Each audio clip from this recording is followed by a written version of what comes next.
बिस्मिल्लाहिर्रहमानिर्रहीम। अस्सलाम वालेकुम नाज़रीन, मैं हूँ अखलाक अहमद सालेक। आप देखें मेरा यूट्यूब चैनल। नाज़रीन, इस वक्त मैं ज़मान पार्क के मेन गेट पे मौजूद हूँ। यहाँ पर खान साहब जब से तशरीफ़ लाए हैं, कप्तान जब से तशरीफ़ लाए हैं, जब से वो यहाँ पर बराजमान हुए हैं, उस वक्त से लेकर आज तक ये वो गेट है जहाँ से हर खासवाम शख्स दाखिल हुआ और उसने अपने अपने मुताबिक खान से मोहब्बत का इजहार किया। आपने अपने नज़रियात की बात की, आपने अपनी मोहब्बत, आपने किदर की बात की। लेकिन ये जो एंट्रेंस का मेन गेट है, यहाँ पर अब ये मुर्शिद चौक बन चुका है। खान कप्तान से सियासतदान से मुर्शिद कैसे बना, आज की ये स्टोरी हम यहाँ पे करने जा रहे हैं। हम आपको एक ऐसी शख्सियत से मिलवाना चाह रहे हैं जिन्होंने खान से कप्तान, कप्तान से सियासी लीडर, रहनुमा से अब उसको मुर्शिद का दर्जा दे दिया है।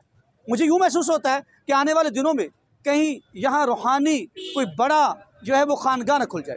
आइए आपसे मिलवाते हैं ऐसे एक शख्स जो खान साहब को अब सियासत से हटकर मुर्शिद मानना भी शुरू कर दिया है। आइए चलते हैं उनके पास, उनका ये सफ़र कैसे हुआ, रूहानियत का ये दौर कहाँ से कहाँ तक का ये आगाज़ किया। आइए चलते हैं। अस्सलाम वालेकुम सर। वालेकुम सलाम। कैसे हैं, खैरियत से हैं? अल्हम्दुलिल्लाह। अच्छा, पहला तो आप बताइए आपका नाम और कहाँ से तशरीफ़ लाएँ, उसके बाद मेरे अगले सवालात की तरफ बढ़ेंगे। बिस्मिल्लाहिर्रहमानिर्रहीम। इय्याका नअबुदु व इय्याका नस्तईन। मेरा नाम फारूक जमील गुज्जर है जी। ज़िला जंग से मेरा ताल्लुक़ है जी।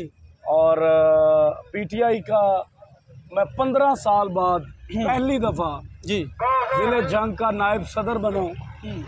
और उसकी क्या वजह वो आगे आपको बताते जाएंगे। ठीक है। अच्छा बताइएगा गुज्जर साहब कि खान साहब के नज़रियाती वर्कर, नज़रियाती उनके शदाई, उनसे वारहाना अक़ीदत करने वाले हमने बहुत देखे अब तक, लेकिन ये मुर्शिद का खिताब और ये ख्याल कहाँ से आया? देखें जी, ये मुर्शिद का ख्याल नहीं आता या कोई प्लानिंग नहीं होती। मैंने अपनी 30-31 साल की ज़िंदगी में और मेरे पूरे ख़ानदान ने कभी किसी पीर और मुर्शिद वाला सीन नहीं चलाया। ठीक, क्योंकि वालदा कहा करती थी कि जो अल्लाह का कुरान है, जो नबी का पैगाम है, जो कुरान में बताया गया और नबी ने जो किया है, वही हमारा कुरान है और वही हर चीज़ है और उस पर अमल करो। ठीक। लेकिन फिर एक शख्स को देखता हूँ आज से 14, 15, 16 साल पहले, उस शख्स को पहली दफ़ा देखते ही एक वीडियो सामने आती है जब वो एक मोटरसाइकिल पर एक पठानों के इलाके जलसा करने जाते हैं, हार होता है और मोटरसाइकिल पर बैठते हैं, भागते भागते जाते हैं, जलसा कर कर निकल जाते हैं। तब से लेकर आज तक उस इंसान को सुना है। मैं वाहिद बंदा हूँ जिसने ज़िंदगी में ना कोई न्यूज़ चैनल सुना है, ना कोई न्यूज़ चैनल को फॉलो किया है, ना कोई अपने चैनल बनाए हैं, ना कुछ ऐसी खबर जरदारी की, नवाज की, शबाज की, मरियम की, सर्जरी की, कुकड़ी की, जरदारी की, डीजल की, साद रिजवी की, इनकी औकात ही नहीं मैं इनको देखूं। अच्छा, मैंने 16 साल एक शख्स को सुना है। अच्छा, आप ये बता सकते हैं कि आप जब यहाँ पे आए उस वक्त आप मुर्शिद के दर पे थे, तो उस वक्त आप कहा करते थे कि दर दर की दूर दूर से सर में एक ही हो तो अच्छा है, लेकिन फिर आपने वो सफ़र सियासी कारकुन से अब ये रूहानी सफ़र कैसे आगाज़ किया? आज से मैं 15-20 दिन पहले तक देखता हूँ तो यहाँ पे आप एक कारकुन की हैसियत से, एक खान को लीडर मानने की हैसियत से, लेकिन 15 दिनों से मैं देख रहा हूँ कि यहाँ पे मैं इसको ऑब्ज़र्व कर रहा हूँ, फिर मैं आप तक पहुँचा कि ये आपको रूहानियत का कैसे ख्याल आया? क्या ये मफादात की जंग है या एक मजहबी लबादा तो नहीं? मैं बड़े वास्का और स्टेट मैं इंतज़ार करूँगा ऐसे सवालात का, मुझे मज़ा आता है। जी फरमाइए सर। बात पता क्या है, जिसको मैंने मुर्शिद माना है ना, उसको मैंने 15-20 दिन से नहीं माना। मैंने उसको मुर्शिद माना है आज से 2 साल पहले। अच्छा, मुलाकात मेरी उसके साथ 15-16 सालों में सिर्फ एक बार है, फ्लैटिस होटल के अंदर। ठीक, उससे पहले ना उसके बाद। वो मुलाकात में भी नाम ऊपर से डला था तो आया था, उसके बाद नाम आज तक नहीं आया तो नहीं मिला। लेकिन जो मुर्शिद का है वो क्यों का है, उसकी वजह है लॉजिकली बताऊंगा। किसी ने फतवा लगाना हो, किसी ने गद्दारी का पर्चा देना हो, जो दिल करना हो वो मेरे साथ कर ले, मैं बैठने के लिए तैयार हूँ। अल्हम्दुलिल्लाह, शऊर का समंदर मेरे मुर्शिद ने मेरे अंदर ट्रक भर के उतारा हुआ है। इनको जवाब भी दूंगा, दलीलें भी दूंगा। जी, मुझे ये बताएं कुरान क्या कहता है? कुरान ये कहता है कि अल्लाह ताला ने तुम्हारे साथ वादा किया है कि रिज्क, इज्जत, जिल्लत, जिंदगी और मौत, ये अल्लाह वादा करता है कुरान के अंदर कि मेरा वादा इंसान तेरे साथ है, इसकी फिक्र तूने नहीं करनी। तो ये मुझे किसने बताया? ये मुझे इमरान खान ने बताया। सही। इसने बार बार ये रट्टा लगवाया, बार बार रट्टा लगवाया कि ईमान रखो अल्लाह पर, खौफ के बुतों को तोड़ दो, गुलामी की जिंदगी से बाहर आ जाओ। 75 साल की तारीख को आप मुर्शद का पूछा तो सुने। जी जी बताइए। मैं आपको बताता हूँ, इसको सुने। ये मैं वो बातें नहीं कर रहा, ये आप उस दरबार पर नहीं बैठे जहाँ पर ढोल बजेंगे, भंगे पी जा रही हैं, चरसे पी जा रही हैं। यहाँ पर बा नमाज जमात होती है, दरूद पढ़ा जाता है, नबी का पैगाम पहुँचाया जाता है। सही, ठीक। इमरान खान ने हमारे अंदर सबसे पहले जो उम्मत की कमज़ोरी थी उसको दूर किया, उसको ईमान दिया। सही। लालच अगर किसी इंसान को होती है तो वो अपनी लालच पूरी करता है और निकल जाता है। ठीक। हम सब यहाँ पर जो लोग बैठे हैं, ये 2 माह से, 2.5 माह से, 3 महीने से बगैर किसी MNA MPA के यहाँ पर बैठे ड्यूटीज दे रहे हैं बेलोस। ठीक। ये मेरा मुर्शद है जिसने इस उम्मत के अंदर नबी का दर्द, नबी का इश्क बताने के बाद चुप नहीं रहा। वो UNO पर गया, उधर जाकर उसने बताया, गोरों को बताया कि मेरे नबी के बारे में बात ना किया करो। जब तुम बात करते हो दिल में दर्द होता है, तकलीफ होती है, मर जाएंगे। तो ये किसने बताया कि मोहम्मद से वफा तूने तो हम तेरे हैं, ये जहाँ चीज़ है क्या लोहो कलम तेरे हैं। ये उसने काम किया, मोहब्बत की है, वफा की मोहम्मद से, उसको इज्जत मिल रही है। इसमें मेरा तो कोई कसूर नहीं है, मेरी तो कोई लालच नहीं जुड़ी हुई, मुझे तो किसी ने मशवरा नहीं दिया। मुर्शद चौक मोहब्बत और अकीदत से आया, अल्लाह की देन है, इज्जत हुई उसकी, उसमें आप रुकावट डाल लो, किसी को ले आओ, मुकाबला करवा लो हमारे साथ। अच्छा, आने वाले वक्त में यहाँ कोई दरबार या खानका बनाने का इरादा तो नहीं है? ये ना कोई दरबार बनेगा, ये चौक है। अच्छा। ये मुर्शद दरबार नहीं बना, ये मुर्शद चौक बना कि उसको माना है तो मुरीद एक गिफ्ट दे रहा है अपने मुर्शद को, एक तोहफा दे रहा है, एक मोहब्बत दे रहा है, अकीदत दे रहा है कि ये जो मुरीद यहाँ पर बैठा है ये मिडिल क्लास के दिलों की तकलीफ, मुश्किल मसाइल लेकर बैठा है। ये बताना चाहता है कि जो इश्क आप अपने लोगों से करते हो। एक मुर्शद का जिक्र एक ऑडियो में भी हुआ था, वहीं से तो जिक्र कई ख्यालात की दुनिया। सर मैंने आपको बताया, मैंने सुना इमरान खान को। सही। मैंने सारी ज़िंदगी कुछ नहीं सुना, मैं खबरें भी नहीं देखता। मुझे जो कोई आकर बता देता है मैं अपने मुर्शद को सुनता हूँ, जो मेरा मुर्शद बोलता है मैं वो करता हूँ। मुझे नहीं पता कि लोग क्या कह रहे हैं। आपका सियासी कैरियर भी कोई है या? अल्हम्दुलिल्लाह जी। 15-16 साल पहले मैंने पहली दफ़ा अगर किसी जमात में गया तो वो PTI थी। PTI में रहा 15 साल, मुझे लोगों ने ओहदा नहीं दिया क्योंकि मैं किसी वडेरे की गुलामी बर्दाश्त नहीं करता था। क्या ये सच है? आपके बारे में कहा जाता है कि आप एक दफ़ा MPA का इलेक्शन भी जो है वो लड़ चुके हैं। मैं पहली दफ़ा लड़ने आया हूँ और आप सोचने की बात है कि मेरा ताल्लुक मिडिल क्लास तबके से था। मैं कप्तान के नज़रियात को फैलाता था, कभी मोटरसाइकिल पर, कभी चिंची पर बुजुर्गों को बिठाता था, गाँव जाता था, बताता था कि खान क्या है। लेकिन मुझे कहा जाता था कि अगर ओहदा लेना है तो हमारे डेरे की गुलामी करो, हमारी पराठों के दरवाजे खोल लो। तो मैं पराठों के दरवाजे खोलने वाला वर्कर नहीं था, मैं खान का नजरियाती वर्कर था। फिर मैं उसका मुरीद हुआ, उसको मुर्शद माना, बैठा हूँ यहाँ पर, गेंद के आखिरी बॉल तक खेलूंगा। ये कब आपने मुर्शिद पकड़ा? 2 साल पहले। 2 साल पहले। 15 साल मैंने उसको कायद माना है, कायद माना, उसको सुना है। और रूहानियत कब के दर्जे पे कब? सर ये कोई रूहानियत नहीं है, ये मोहब्बत और अकीदत है। रूहानियत का तो हमें पता ही नहीं है क्या। ओके। ये पता है कि दिल में उसने अल्लाह का कुरान बिठाया। अच्छा, आपके मुतालबात हैं खान साहब से, आप लेके बैठे हैं, ये सिर्फ मोहब्बत का रिश्ता ही है? सर हम मोहब्बत लेकर बैठे हैं और मुतालबात हमारे खान साहब से नहीं है।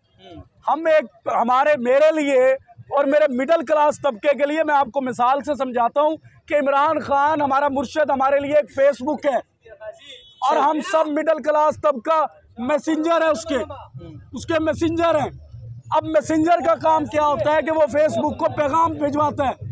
मैं खान साहब को मैसेंजर बनकर मुरीद समझ लें, मैसेंजर समझ लें, वर्कर समझ लें। मुझे जो खान साहब ने नज़रियात दिए हैं मैं उनको नज़रियात खान तक पहुंचाने के बगैर नहीं जाऊंगा। खान साहब ने 26 साल एक स्ट्रगल की है, मैंने 15-16 साल एक स्ट्रगल की है कि वडेरों की गुलामी अब हमें नहीं कबूल करनी। और मुर्शद एहतजाज है तेरे दीदार का। अच्छा ये बताएं, मुर्शद एहतजाज है तेरे दीदार का, पर लालच कोई और नहीं। मजबूत है तेरे दिए हुए सारे नजरियात, पर अब गुलामी किसी वडेरे की कबूल नहीं। आपने अब आगे बढ़ते हैं। अब यहाँ पे मैंने देखा कि बहुत से लोगों का मुतालबा है कि वो खान से मुलाकात चाहते हैं, जिसे आप कहते हैं शरबत दीदार चाहते हैं। क्या आप भी उसकी मुतमन्नी हैं, शरबत दीदार के? दीदार इश्क चाहते हैं, दीदार मुर्शद चाहते हैं, दीदार नजरियात चाहते हैं, दीदार मकासिद चाहते हैं, दीदार सोच चाहते हैं, दीदार विजन सा चाहते हैं, दीदार मुल्क पाकिस्तान में कायदे आज़म का सिपाही चाहते हैं, दीदार अपने मोहम्मद का सिपाही चाहते हैं, आशिक़े रसूल चाहते हैं। हमारे जज्बात हैं, हम इंसान हैं, गरीब हैं, पराडो नहीं है, डाले नहीं है, जागीरदार नहीं है, सरमायाकार नहीं है, तो क्या हम लालची हैं? अच्छा, फिर दीदार के बाद ये आखिरी हद है या इसके बाद भी कुछ चाहिए? इश्क की कोई हद नहीं होती, मोहब्बत की कोई हद नहीं होती। कौन सी हद आखिरी होती है ये नहीं पता होता। हर हद को आखिरी हद समझकर उसको हलफ लेंगे और उसको निभाएंगे। सही हो गया। तो आप बताइएगा, कहीं ऐसा तो नहीं है कि एक बात ज़रा गुस्सा नहीं करना था, एक लतीफ़े से बात करते हैं। कहते हैं कि सभी लोग दादा साहब गए तो तमाम जो मुरीदैन थे ना वो दरबार चूम रहे थे। एक जो था वो एक मलंग को चूमे जा रहा था। तो एक शख्स ने कहा यार दरबार इधर है, तो कहने लगा नहीं श्रीनी है, नहीं बननी है। कहीं ऐसा तो नहीं है खान की मोहब्बत आप चाहते हो कि टिकट खान साहब से ही मिलना है और कहीं से भी नहीं? सर श्रीनी वाला कैसे, श्रीनी का मसला तो नहीं है?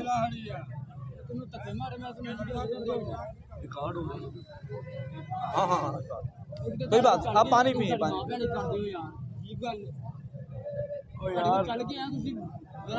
रिलैक्स रिलैक्स रिलैक्स यार, कोई बात नहीं, अब नेक्स्ट ही होगा, नहीं होगा नहीं। अच्छा कोई नहीं अपनी जी। अगर खान साहब से दीदार हो जाता है उसके बाद टिकट की डिमांड तो नहीं आएगी? यहाँ आप अपने मुतालबात की खातिर कहेंगे कि हमें भी टिकट दिया जाए? सर मैं जब जंग में खड़ा हुआ था ना तो मेरे लोगों ने यही समझा था कि ये ना एमपीए की लालच में आया।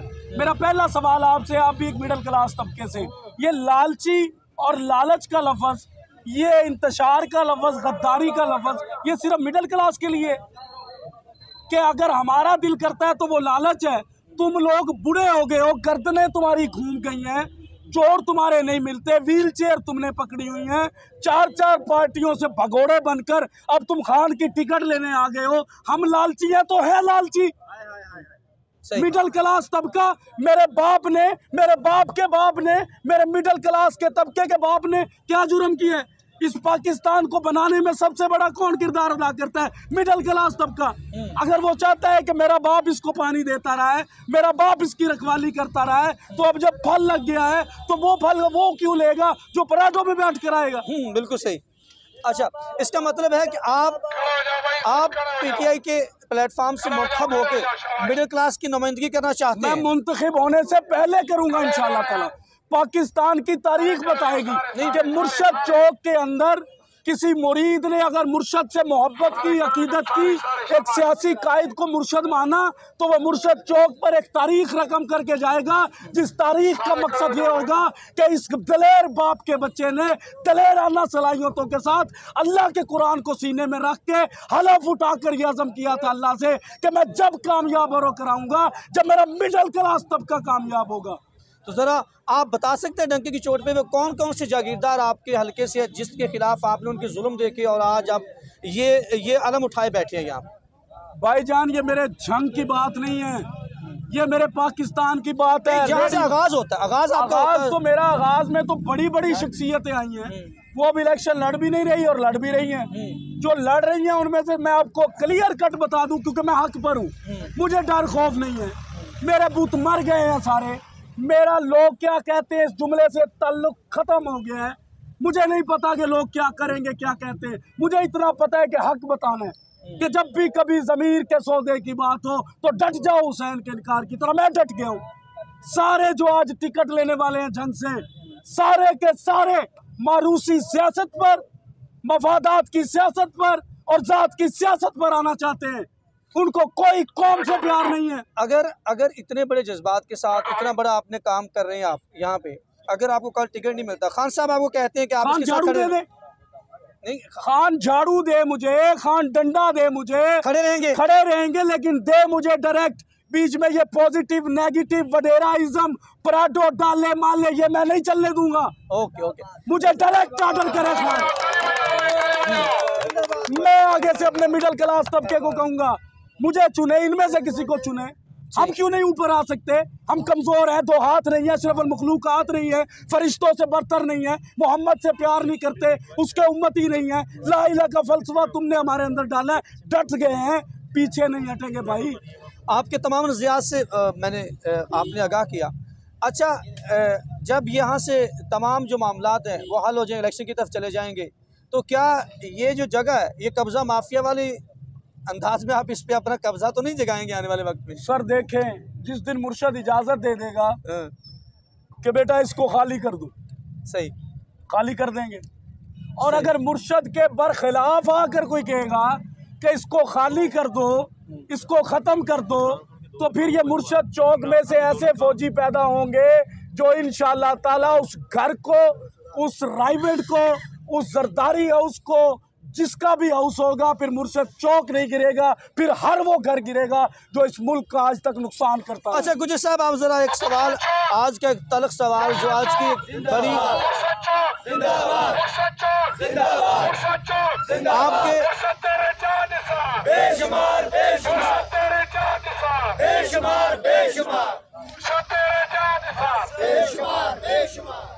गुजर साहब, एक सवाल अब जो आपके मुर्शिद के ऊपर जो है ना वो लगाया गया है, आज ख़बर है आज की बड़ी, क्योंकि आप उनके तर्जुमान भी हैं, आप उसको डिफेंड करेंगे यकीनन।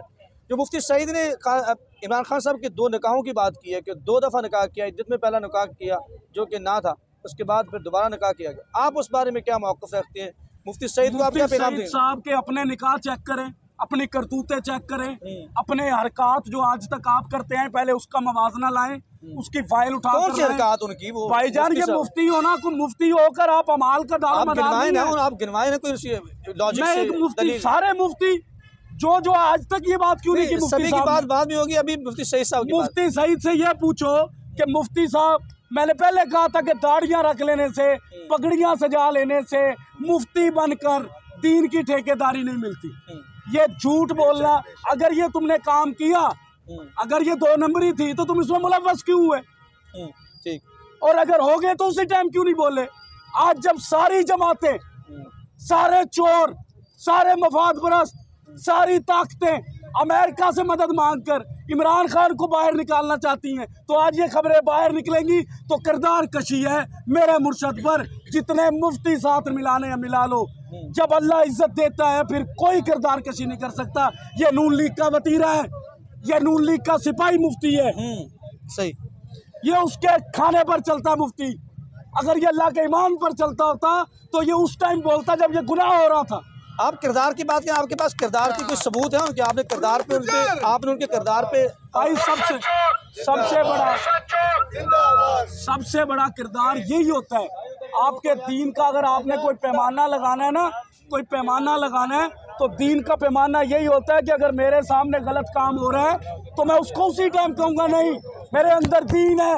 ये दीन के जज्बे बार बार जाके डॉलरों से नहीं जागते कि डॉलर ले लिए तो 2 साल वाली बात बता दी। नहीं, अगर ऐसा है, एक सवाल है, अगर ऐसा है भाई क्यों ऐसा है? मुस्तरद डिस्कस ही नहीं करूंगा। अगर पैमरा के पास इख्तियार है कि वो मेरे मुर्शद की आवाज़ को बंद करेगा, ये मुरीद आहिस्ता आहिस्ता, मैं आपको बता रहा हूँ, मैं मुस्तरद करूंगा इनको भी। लोग इनकी बातों का जवाब नहीं देंगे, इनको डिस्कस नहीं करेंगे। मुस्तरद करेगी 23 करोड़ अवाम, यहाँ बैठ कर करवाऊंगा, आपके सामने करवाऊंगा इंशाअल्लाह ताला। नारे तकबीर, मुफ्ती सईद के बारे में नारे रिसालत, आपके हैदरी,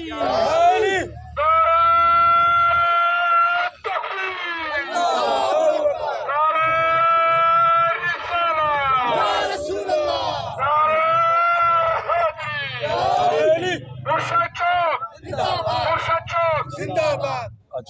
मुर्शद गुजर साहब, ये बताइएगा कि मुफ्ती साहब के बारे में आपके पीटीए के कारकुन कहते हैं कि जो मुफ्ती साहब ने नहीं बताया, मैं आपको थोड़ा सा बता देता हूँ, शायद आपके जहन में आ जाए उनकी, कि मुफ्ती साहब खुद जो है वो काबिल एतराज़ जो है वो वीडियोस देखते हैं। भाईजान मैं उसका मुरीद हूँ जिसने आज तक किसी को ये समझा ही नहीं है, लेवल में ही नहीं रखा। कभी इमरान खान ने किसी इस तरह की किरदार कशी का जवाब दिए? मैं उसका मुरीद हूँ, मेरा भी एक लेवल है, मेरा भी एक स्टेटस है। अगर पाकिस्तान नहीं पूरी दुनिया में इमरान खान का पहला मुरीद हूँ तो मेरा स्टेटस है कि मैं अपने अल्फाज एक शाऊर के दायरे में बोलूँगा और मैं उसका जवाब दूंगा जिसका जवाब मेरा मुर्शद दे रहा है या जिसकी जवाब मेरे मुल्क की ज़रूरत है। ये इस तरह की बातें डिस्कस इसलिए की जाती हैं कि जनाब उनकी बातें फैलाई जाएँ। मैं फैलाने वाला नहीं हूँ, मैं वो फैलाऊँगा जो 16 साल सुना है और जो आगे सुनता रहूँगा। नेगेटिव चीज़ ना मैं सुनता हूँ ना मैं बताता हूँ, लेकिन मैंने आपको शॉर्ट लफ्ज़ में बता दिया कि उसका बैकग्राउंड उठा ले, आपको सारे जवाब मिल जाएंगे और अल्लाह बेनकाब करेगा। गुजर साहब, आखिरी सवाल, क्या अभी तक मुर्शद की तरफ से कोई पैगाम आया मुलाकात का, या अभी तक भी बीच में वही वडेरे, वही जागीरदार, वही जागीरदारे, वही वडेरे अपनी साजिशें कर रहे हैं, लड़ रहे हैं, अंदर मर रहे हैं एक दूसरे से कि फारूक गुजर के साथ अगर मिडिल क्लास तबका खान के सामने बैठ गया तो खान तो अल्लाह के बंदो इश्क ही नहीं से करता है। इसने अपने दर्द सुना दिए, इसने तकलीफ बता दी, तो हमारी छुट्टी है, झाड़ू हमारे हाथों में होने हैं, मुल्क इन लोगों के हाथों में चला जाना है, ये डर है। अभी तक मुर्शिद की तरफ से अभी मुर्शिद तक आवाज़ नहीं पहुंचा रहे, लेकिन कब तक नहीं पहुंचेगी? 126 दिन मुर्शिद बैठा है तो 396 दिन मुरीद भी तो बैठ सकता है। हाँ, ठीक ठीक, क्या मसला है? यानी अभी तक आवाज़ पहुंचाएंगे तो जाएंगे, नहीं जब तो नहीं तक आवाज़ नहीं आए हैं तेरे दर पे, आए हैं तेरे दर पे तो कुछ लेके जाएंगे, वरना आस्था पे मर जाएंगे। इंशाल्लाह इसी पे कायम है सर, हम इस पे कायम हैं। और मैं आपको बता रहा हूँ कि यहाँ पर लिस्टें मांगी गई, यहाँ पर मुझे बुलाया गया कि आज वो अफ्तारी कराते हैं। मैंने कहा भाई मैं एक नज़रिए पर हूँ, एक सोच पर हूँ, एक मकसद पर हूँ, और वो सारा कुछ अगर जाके शजरा मिलता है तो मेरे मुर्शद से मिलता है। मैं अपने मुर्शद के लिए जो काम किया हुआ है उसको जाके दिखाना चाहता हूँ कि मुर्शद ये वो लोग हैं जिन्होंने पाकिस्तान बनाया, ये वो लोग हैं जिनमें से जिले शाह पैदा होते हैं, ये वो लोग हैं जिनके वो दर्द हैं, ये वो लोग हैं जिनकी तकलीफ है, ये वो लोग हैं जिन्होंने आपके लिए मरना है। इन लोगों ने नहीं मरना, पराडो वालों ने। इनका बच्चा कभी जिले शाह नहीं बना, हमेशा हम बनते हैं। तो ये बताएंगे जिस दिन आवाज़ पहुंच गई, ईमान अल्लाह पर है, एतमाद मुर्शद पर है, मांगते उससे हैं, नज़र इधर रख रहे हैं, कब आएगा बुलावा, डायरेक्ट आएगा तो जाएंगे, डायरेक्ट के बगैर। और मैं मिडिल क्लास, आप किसी वास्ते को कबूल नहीं करेंगे? नहीं, मैं रेफरेंस अल्लाह के सिवा किसी की नहीं चाहता मुर्शद और अपने दरमियान। अल्लाह होगा तो बुला लेगा, अगर अल्लाह हमसे नहीं मोहब्बत करता तो बैठे रहेंगे। जी नाज़रीन, आपने फारूक गुज्जर साहब की बात सुनी और इससे आपने फैसला करना है कि हक़ क्या है और बातिल क्या है। इसी पर अखलाक सालों को दीजिए इजाज़त। अगर ज़िंदगी ने वफ़ा की तो अगले व्लॉग में फिर आपकी मुलाकात होगी। तब तक के लिए अल्लाह ने की बात।